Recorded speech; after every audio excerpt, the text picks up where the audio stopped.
आप सभी को राधे राधे, जय श्री कृष्णा। चलिए सुनाते हैं बिना देरी किए लड्डू गोपाल की एक अद्भुत लीला कथा, जिसे सुनने के बाद आपको काफी ज्ञान मिलने वाला है। और यह लीला कथा इतनी ज्ञानवर्धक है, अगर आप इस प्रकार से अपने लड्डू गोपाल की सेवा करते समय करेंगे तो लड्डू गोपाल के साथ साथ दोस्तों आपके ऊपर राधा रानी की कृपा भी बरसेगी। कहते हैं कि जब भी हम लड्डू गोपाल घर में विराजित करते हैं तो उसके बाद किशोरी जी का आना निश्चित है, उनका आना तय है, लेकिन वो कब आएगी वो सिर्फ राधा रानी जानती है। अगर लड्डू गोपाल हमारी सेवा से प्रसन्न होते हैं तब किशोरी जी हमारे घर आती है, क्योंकि राधे कृष्णा एक ही है, दोनों अलग अलग नहीं है, विग्रह अलग है लेकिन शक्तियाँ एक ही है। हमारे राधे कृष्णा, हमारे लड्डू गोपाल और किशोरी जी वो एक दूसरे के बगैर रह ही नहीं सकते। तो इसलिए यह निश्चित है कभी भी आए, अगर आपके घर में लड्डू गोपाल है तो कभी ना कभी किशोरी जी अवश्य ही आएगी। और यह मेरा भी विश्वास है और लड्डू गोपाल ने यह प्रमाणित भी किया है। आज की लीला कथा सुनकर आपको यकीन हो जाएगा कि लड्डू गोपाल आने के बाद किशोरी जी घर में अवश्य आती है, जब लड्डू गोपाल हमारी सेवा से प्रसन्न होते हैं। और कहते हैं राधा रानी अपने आने का समय स्वयं निश्चित करती है। हम लाख कोशिश कर ले, कितनी बार भी मन बनाकर बरसाना चले जाए, वृंदावन चले जाए, लेकिन अगर राधा रानी का आने का समय नहीं हुआ है तो हमारी किशोरी जी कोई न कोई अड़चन अवश्य ला देगी और आपके घर नहीं आएगी। वो स्वयं समय निर्धारित करती है, स्वयं निर्धारित करती है कि उन्हें कब और किस समय आपसे सेवा लेनी है, आपके घर आना है, क्योंकि उसे बरसाने वाली कहते हैं। और जब बरसाने वाली के चरण हमारे घर में पड़ते हैं तो दोस्तों उनकी इतनी कृपा बरसती है, इतनी कृपा बरसती है कि इंसान रंग से राजा हो जाता है। लेकिन किशोरी जी और लड्डू गोपाल की सेवा में छोटी छोटी बातों को ध्यान रखना बहुत जरूरी होता है, तभी हमें उनकी सेवा का फल मिलता है। कुछ लोग कहते हैं कि यह नियम हम खुद से बनाते हैं, अपने मन से बनाते हैं, नियम कुछ नहीं होते। तो आप करके देख लीजिए, आप लड्डू गोपाल जी को जो है प्याज लहसुन का भोग लगा के देखिए। आप सिर्फ और सिर्फ 5 दिन लड्डू गोपाल जी को प्याज और लहसुन का भोग लगाकर देख लीजिए, स्वयं ही आपको प्रमाण मिल जाएगा। तो ये नियम स्वयं नहीं बनाए जाते, ये शास्त्रों में लिखे हैं और इन्हें अपनाना जरूरी होता है, तभी हमें हमारी पूजा का फल मिलता है, तभी हमें अपने आराध्य की, जिस भी देवी देवता की हम पूजा पाठ करते हैं, उनकी कृपा प्राप्त होती है। तो आज की यह लीला कथा बनारस से हमारे साथ मनी राम जी ने और उनकी वाइफ ने शेयर की है। बड़ी ही प्यारी लीला कथा है, तो अंत तक अवश्य सुनना। मनी राम जी कहते हैं कि मेरे घर में लड्डू गोपाल की सेवा होती है, मेरी पत्नी और मैं दोनों मिलकर हम लड्डू गोपाल की सेवा करते हैं। कुछ समय पहले हम लड्डू गोपाल को लेकर आए थे, और लड्डू गोपाल को जब हम लेकर आए थे उस समय मनी राम जी कहते हैं कि मैं एक ठेला लगाता था जिसपे साड़ियाँ बेचता था बनारस में, और बड़ी ही सस्तियाँ साड़ियाँ मिलती थी, जैसे कि 150 रुपये में एक, 200 रुपये में एक, इस तरह से मैं साड़ियाँ बेचता था। उससे मेरे परिवार का गुजारा हो जाता था। मेरे 2 बेटे थे, मेरे घर बेटी नहीं है। मनी राम जी कहते हैं कि मैं साड़ियाँ बेचकर अपने घर परिवार की देखभाल कर लेता था, इतना कमा लेता था। लड्डू गोपाल जी को हम वृंदावन से लेकर आए, उनके प्रति मेरे मन में बहुत श्रद्धा और विश्वास है। मेरी पत्नी के मन में भी ठाकुर जी के लिए अटूट विश्वास और श्रद्धा है। हम दोनों पति पत्नी बिना प्याज लहसुन के सात्विक भोजन करते हैं और लड्डू गोपाल को भी उसी का भोग लगाते हैं। दूसरी तरफ वह कहते हैं कि मेरे मन में राधा रानी जी के लिए, किशोरी जी के लिए इतना असीम प्रेम भरा है, ऐसा लगता है मानो जो कुछ भी है वो राधा रानी ही है। हमारे ठाकुर जी और किशोरी जी ही सब कुछ है, और अगर ये दोनों मिल जाए तो जीवन में किसी और कामना की परवाह नहीं, वो पूरी हो या ना हो। अब वह कहते हैं कि लड्डू गोपाल के आने के बाद 1 साल हो गया तो मेरा मन किया कि मैं घर में राधा रानी को भी विराजित करूं, किशोरी जी को विराजित करूं, क्योंकि मेरी कोई बेटी नहीं थी और मुझे ऐसा लगता था जैसे किशोरी जी के आने के बाद वह भी कमी पूरी हो जाएगी। अब वह कहते हैं लेकिन राधा रानी तो स्वयं ही अपने भक्त को चुनती है, स्वयं ही अपने आने का समय निर्धारित करती है। जब लड्डू गोपाल सेवा से प्रसन्न होते हैं, पहले वो आते हैं, राधा रानी से पहले लड्डू गोपाल घर में आते हैं। आपने देखा होगा कभी भी यह नहीं होता कि हम राधा रानी ले आए और हमारे घर में कृष्णा जी नहीं है, ठाकुर जी नहीं है, लड्डू गोपाल नहीं है, सिर्फ और सिर्फ राधा रानी विराजमान है। ऐसा आपने कहीं नहीं देखा होगा। अगर घर में विराजित है तो राधे कृष्णा दोनों ही है, या फिर सिर्फ और सिर्फ लड्डू गोपाल विराजित है। तो सोच लिए अभी राधा रानी किशोरी जी के आने का समय निर्धारित नहीं हुआ है, उनकी कृपा अभी नहीं हुई है।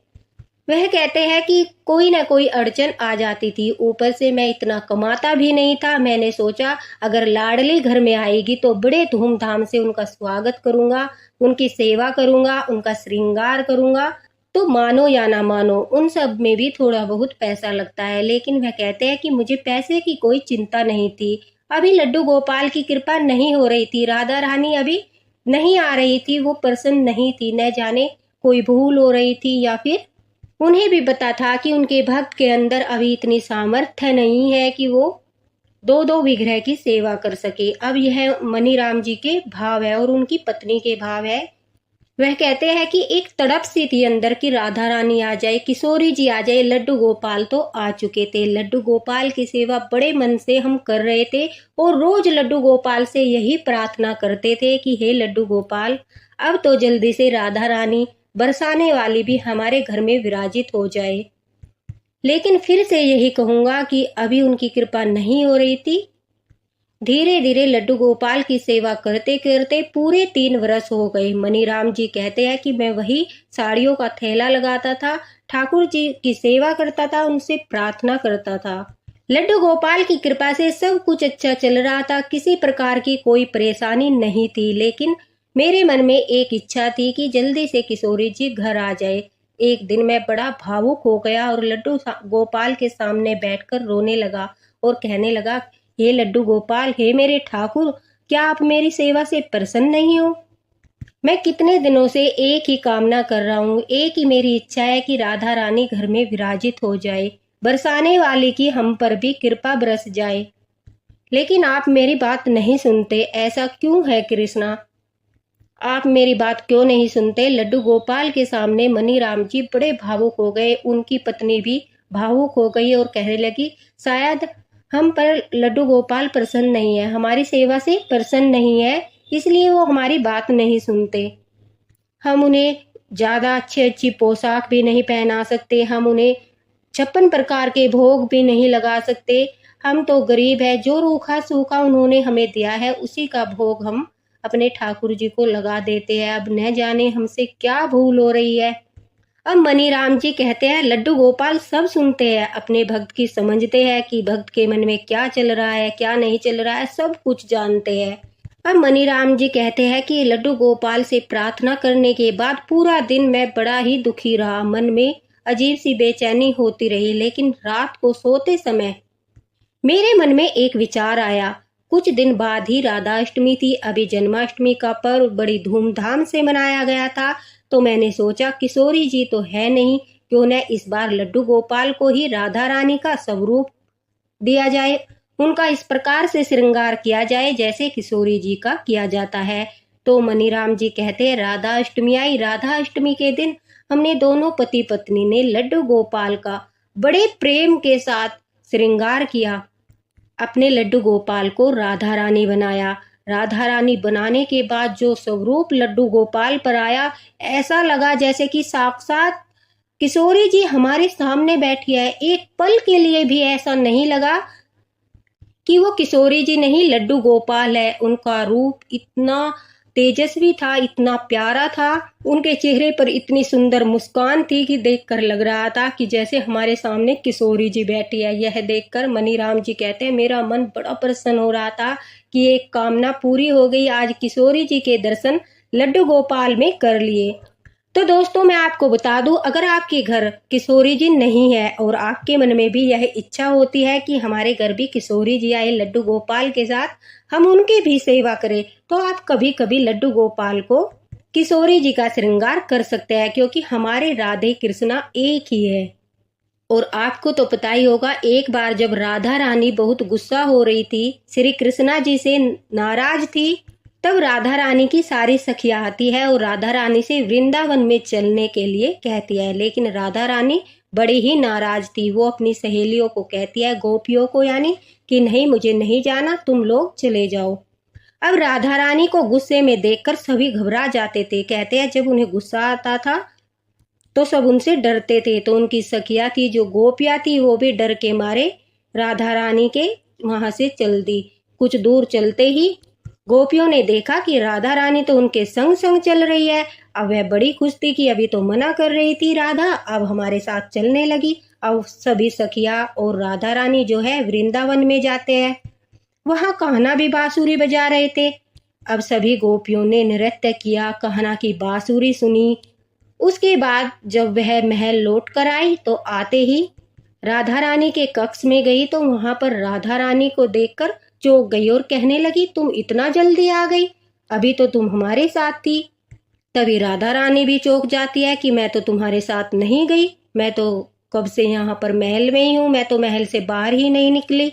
जब गोपियों ने बताया, नहीं, तुम तो हमारे साथ अभी वृंदावन में खूब आनंद ले रही थी, कान्हा की बांसुरी सुन रही थी, जिससे हमें पता चल गया कि तुम कान्हा से एक पल भी दूर नहीं रह सकती। अब राधा रानी समझ गई कि यह सब कृष्णा की ही लीला है, तो उनके चेहरे पर मुस्कुराहट आई कि हो न हो, यह कन्हैया की ही लीला है। उन्होंने ही मेरा रूप बनाकर गोपियों को छल लिया, इसीलिए मैं उन्हें छलिया कहती हूँ, इसलिए मैं उन्हें लीलाधर कहती हूँ। जैसे ही राधा रानी के चेहरे पर मुस्कुराहट आई तो कृष्णा जी तुरंत उपस्थित हो गए।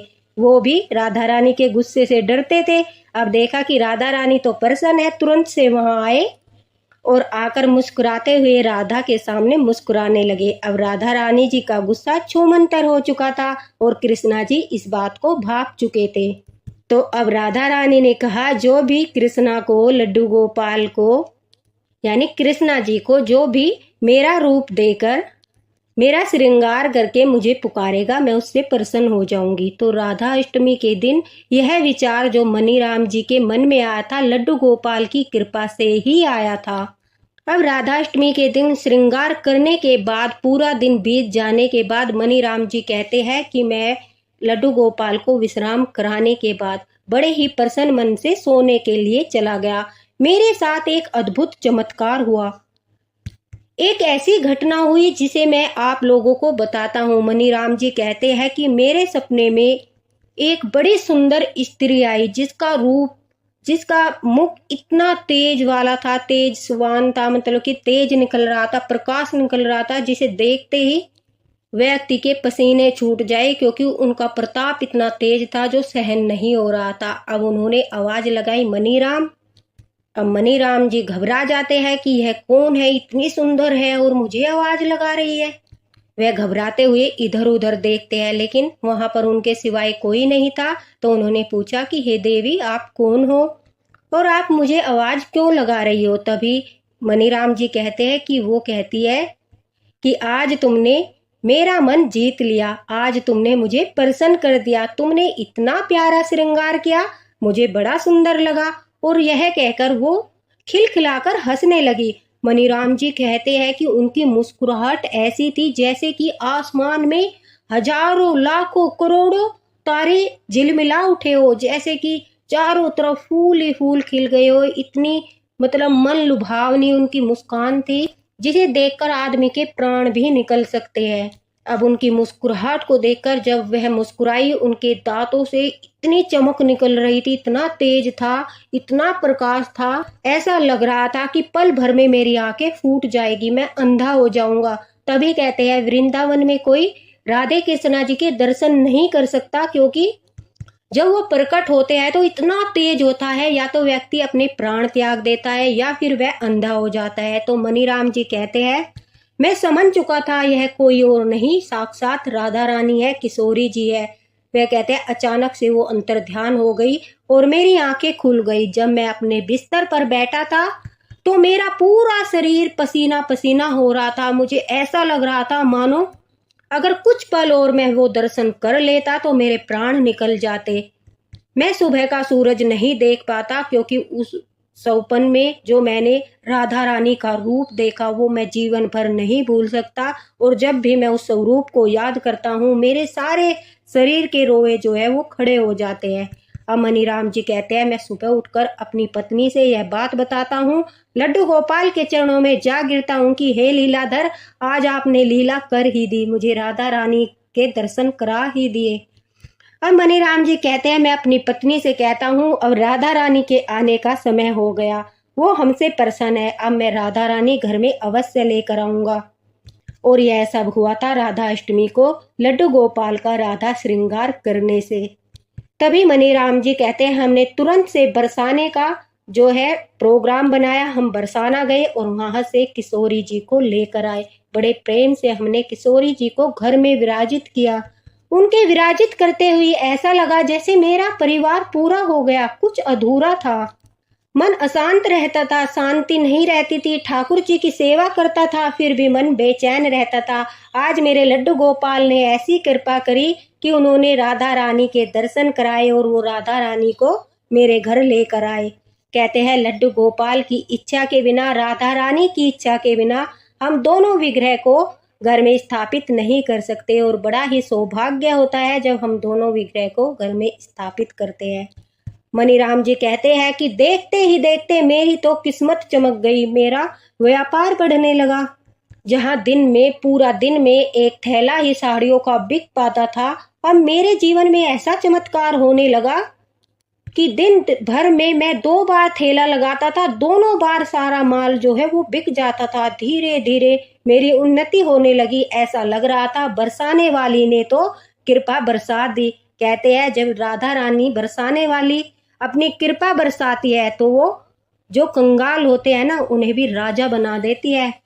ऐसी कृपा होती है राधा रानी की। जब लड्डू गोपाल और राधा रानी की सेवा घर में होती है और हम सच्चे मन से समर्पण भाव से उनकी सेवा करते हैं तो वो रंग को भी राजा बना देती है। बरसाने वाली इसीलिए कहते हैं कि वो भक्तों पर इतनी कृपा बरसाती है, इतना प्रेम लुटाती है कि आपकी झोली छोटी पड़ जाएगी, लेकिन राधा रानी की कृपा बरसना बंद नहीं होगी। तो एक बार बोल दीजिए, बरसाने वाली की जय। मनीराम जी कहते हैं, अब मेरे छोटे से थैले से मैंने खुद की दुकान कर ली।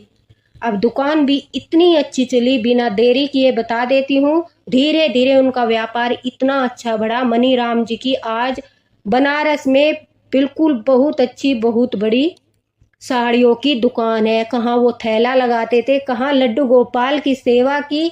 बरसाने वाली घर में आई और ऐसी कृपा बरसाई कि उन्होंने एक गरीब थैले वाले मनीराम जी को सेठ बना दिया। कहते हैं, वो जब कृपा बरसाती है तो सेठों के सेठ बना देती है। अब बरसाने वाली की कृपा तो मनीराम जी पर खूब बरस रही थी। मनीराम जी कहते हैं कि मुझे तो विश्वास ही नहीं हो रहा कि बरसाने वाली इतनी कृपा बरसाती है।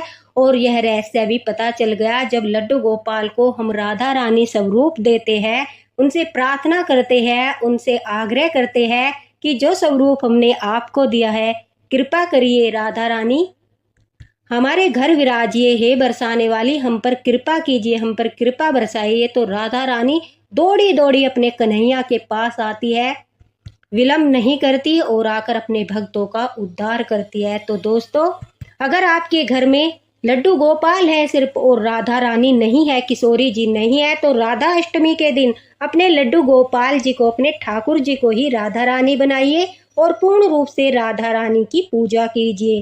साथ ही साथ लड्डू गोपाल का भी ध्यान कीजिए, उनकी भी पूजा आराधना कीजिए, क्योंकि एक ही स्वरूप में दोनों की पूजा हो जाती है। राधा अष्टमी के दिन लड्डू गोपाल और राधा रानी एक शक्ति के रूप में पूजा करते हैं। राधा रानी भी प्रसन्न होते हैं और लड्डू गोपाल भी प्रसन्न होते हैं। तो चिंता करने की आवश्यकता नहीं है, हमारे घर में किशोरी जी नहीं है, चिंता करने की आवश्यकता नहीं है कि हमारे घर राधा रानी नहीं है। जब भी आपका मन करे, मोहिनी एकादशी को या फिर राधा अष्टमी को, और या कभी कभी आपको ऐसा लगे कि हमें राधा रानी दर्शन करने हैं, राधा रानी की सेवा करने है, उस दिन आप ठाकुर जी का, लड्डू गोपाल का राधा रानी श्रृंगार करके उनकी सेवा कर सकती है। वो आपको पुण्य प्राप्त होगा। बरसाने वाली का। और जब आप में सामर्थ्य हो जाए कि आप अच्छे से उनकी सेवा कर सकते हैं, सारे नियम निभा सकते हैं और आपकी आर्थिक स्थिति इतनी है कि आप दोनों भी ग्रह की अच्छे से सेवा कर सकते हैं, तब आप राधा रानी को लेकर आइए, उन्हें विराजित कीजिए और ठाकुर जी से प्रार्थना करते रहिए कि अपने जोड़े को पूरा कीजिए, हमारे घर भी किशोरी जी आ जाए और इतना दीजिए कि हम आप दोनों की अच्छे से सेवा कर सके। तो बरसाने वाली आप पर कृपा जरूर बरसाएगी। दोस्तों, राधा अष्टमी आने वाली है। 11 सितंबर की राधा अष्टमी है और उस दिन आपको राधा रानी के नाम का व्रत अवश्य ही रखना चाहिए। सुबह को राधा रानी किशोरी जी को स्नान कराने के बाद, पंचामृत से स्नान कराने के बाद उन्हें श्रृंगार किया जाता है, पूजा आरती की जाती है, मिठाइयों का फलों का भोग लगता है और फिर उन्हें भोजन में अरवी का भोग अवश्य लगाना चाहिए। कहते हैं राधा रानी को अरवी खाना बहुत ही पसंद है। आप 56 भोग भी लगा देंगे और उसमें अरवी नहीं होगी तो राधा रानी प्रसन्न नहीं होगी, लेकिन अगर आप अरवी का भोग लगाओगे, सिर्फ रोटी अरवी का भोग लगाओगे, तो भी राधा रानी इतनी ही प्रसन्न हो जाएगी जितनी 56 भोग से प्रसन्न होती है। तो आप राधा अष्टमी के दिन राधा रानी को अरवी का भोग अवश्य लगाएं, उनका अच्छे से श्रृंगार करें। और अगर आप पूरा दिन व्रत नहीं रख सकते तो आप फलाहार कर सकते हैं। शाम के समय आप बिना अन्न के सेंधा नमक डालकर कुछ भी बना सकते हैं, उसका भोग राधा रानी को भी लगाइए और स्वयं भी खाइए। अगले दिन यह व्रत खोला जाता है। तो दोस्तों, अगर यह लीला कथा पसंद आई हो तो कमेंट बॉक्स में राधे राधे अवश्य लिखना। बरसाने वाली की लड्डू गोपाल की कृपा आप लोगों पर बरसती रहे। इसी के साथ राधे राधे। मिलते हैं अगले वीडियो में अगली लीला कथा के साथ। वीडियो को ज़्यादा से ज़्यादा शेयर करना, क्योंकि जिनके पास सिर्फ लड्डू गोपाल है वो भी राधा अष्टमी धूमधाम से मना सके, अपने लड्डू गोपाल को राधा का श्रृंगार करके राधा अष्टमी मना सके और राधा रानी बरसाने वाली की कृपा भी प्राप्त कर सके। इसी के साथ राधे